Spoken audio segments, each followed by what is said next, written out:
বন্ধুরা কেমন আছো? আশা করি ভালো আছো। আজকে একটা জিনিস নিয়ে শাক নিয়ে এসেছি। এই শাকটা এত উপকারী জিনিস কি বলবো। এই শাক প্রেশার হলে সব থেকে ভালো। এই শাকের ঝোল বলো, ভাজা বলো, সব কিছুতে উপকারী।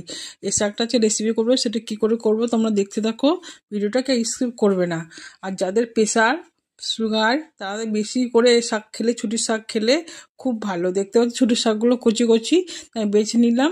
বেছে নিয়ে একটু কেটে নিলাম। দিয়ে দেখতে পাচ্ছ শাকের জন্য নিয়েছি একটু, আজকে মুখরোচক করে শাকটা ভাজবো, সেটাই তোমাদের সঙ্গে শেয়ার করবো। পেঁয়াজ, রসুন, কুচনো লঙ্কা আর শাক একদম ভাজা ভাজা করবো, ঝরঝরে করবো। দেখো এই যে শাকটা, এবার রেসিপিটা শুরু করা যাক। কড়াইতে তেল দিয়ে দিলাম।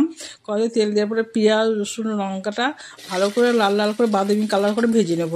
দেখতে পাচ্ছ আজকে একদম একটু মুখরোচক করে শাকটা করব।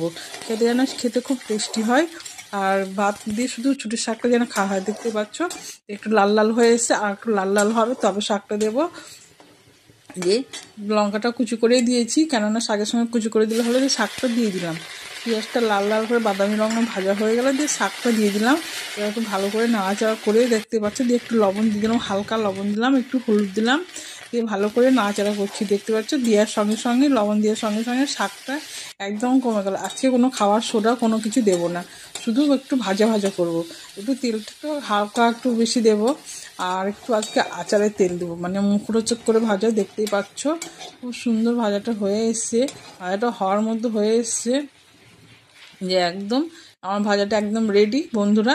তো তোমাদের কেমন লাগলো ছুটির শাকের ভাজা রেসিপিটা অবশ্যই কমেন্ট করে জানাবে। ভালো লাগলে লাইক, শেয়ার, কমেন্ট করবে। তো ভিডিওটা এখানে শেষ করলাম। টাটা বন্ধুরা, ভালো থেকো। আর আমার ভিডিওটা ভালো করে দেখো, কমেন্ট করে জানাবে অবশ্যই। টাটা বন্ধুরা।